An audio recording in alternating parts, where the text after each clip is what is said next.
Salam sejahtera buat kita semua. Salam dalam kasih Tuhan kita Yesus Kristus.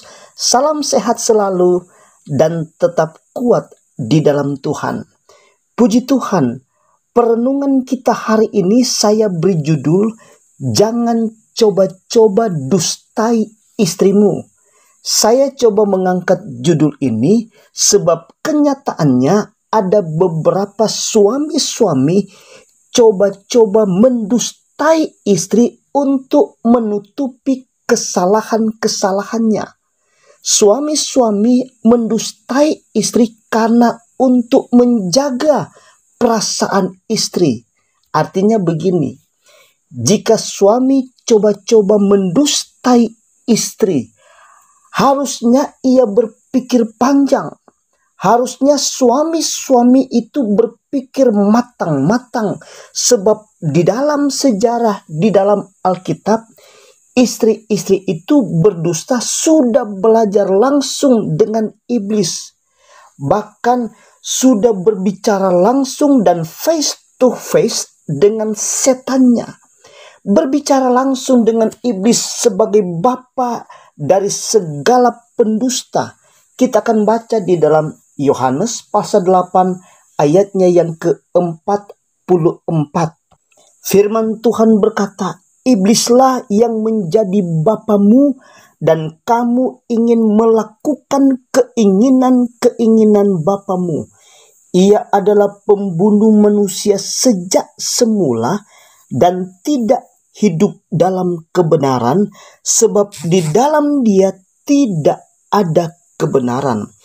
Apabila ia berkata dusta, ia berkata atas kehendaknya sendiri, sebab ia adalah pendusta dan bapa segala dusta.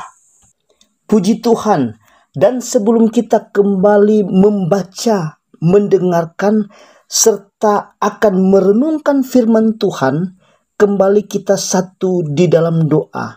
Mari kita berdoa. Bapa di surga, Bapa yang kami panggil di dalam nama Tuhan Yesus Kristus, Engkau Tuhan kami, Kepala gereja kami. Hari ini kembali lagi kami semua sangat bersyukur dan berterima kasih kepadamu, sebab Engkau masih memberikan waktu dan kesempatan serta tubuh yang sehat dan diberkati Tuhan hari ini. Sehingga kembali untuk membaca firman Tuhan. Kembali kami untuk mendengarkan dan merenungkan firman-Mu. Serta akan belajar bersama-sama lewat perenungan hari ini. Untuk itu, urapi hamba-Mu yang terbatas ini. Dan urapi kami semua yang mengikuti channel YouTube ini dengan urapan kuasa Roh Kudus. Supaya kami semua dapat mengerti, supaya kami semua dapat memahami apa yang menjadi kehendak Tuhan dalam hidup ini. Berfirmanlah Tuhan dan berbicaralah melalui firman Tuhan, sebab kami semua sudah siap untuk mendengarkannya. Di dalam nama Tuhan Yesus Kristus kami sudah berdoa dan mengucap syukur. Haleluya. Amin. Puji Tuhan, kenapa jangan coba-coba dustai istrimu? Dan jawabannya, karena istri-istri kita itu dalam sejarah Alkitab, di mana sejak Adam manusia pertama itu diciptakan oleh Tuhan, kemudian dijadikannya Hawa sebagai istri Adam, yang dijadikannya tulang dari tulangku dan daging dari dagingku. Adam pun dibuat Tuhan saat itu tidur nyenyak. Kemudian kita harus tahu di dalam kitab Kejadian, yang pertama kali berbicara dengan iblis adalah istri, yaitu Hawa. Artinya yang pertama kali belajar tentang dusta adalah istri. Dan Hawa ini dia belajar langsung dengan sumbernya. Belajarnya tidak salah-salah. Dan Adam itu tidak tahu apa-apa. dan Adam pun belajar dusta itu hanya dari istrinya. Jadi jangan coba-coba dustai istrimu, sebab istrimu itu belajar dusta itu langsung dengan iblisnya. Dia belajar dusta itu langsung dengan sumber dusta. Guru kok mau dilawan, pemain kok mau dipermainkan.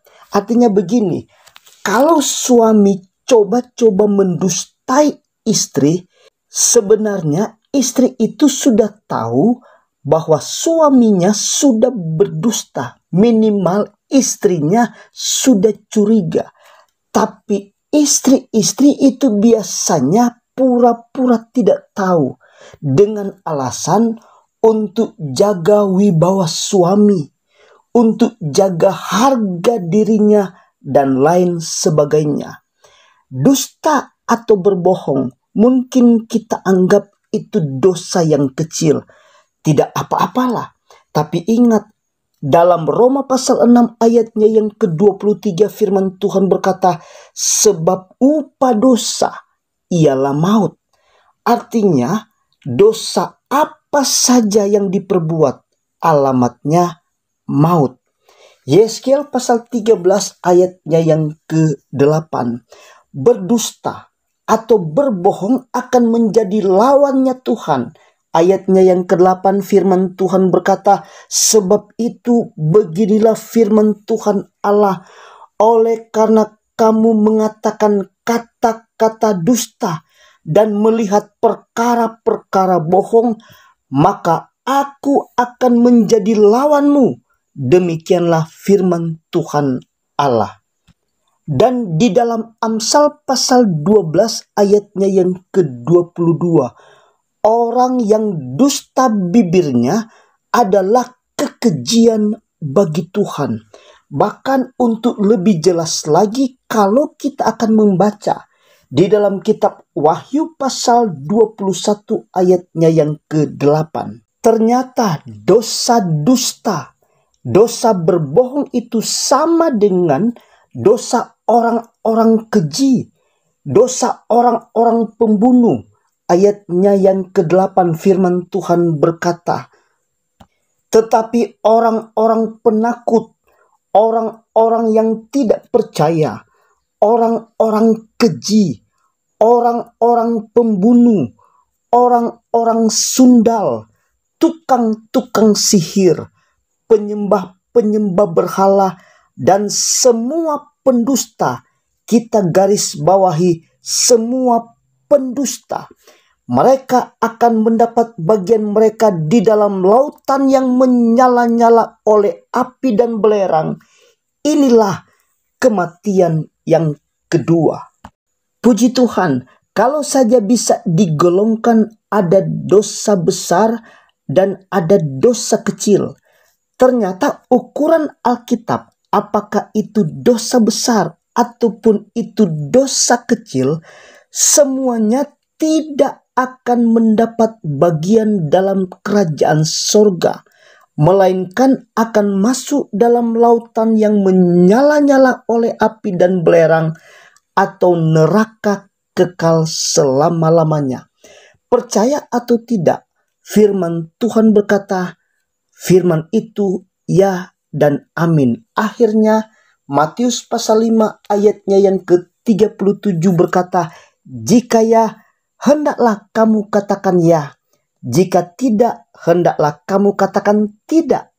Apa yang lebih daripada itu berasal dari si jahat.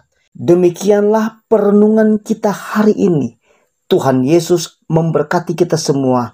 Haleluya. Amin.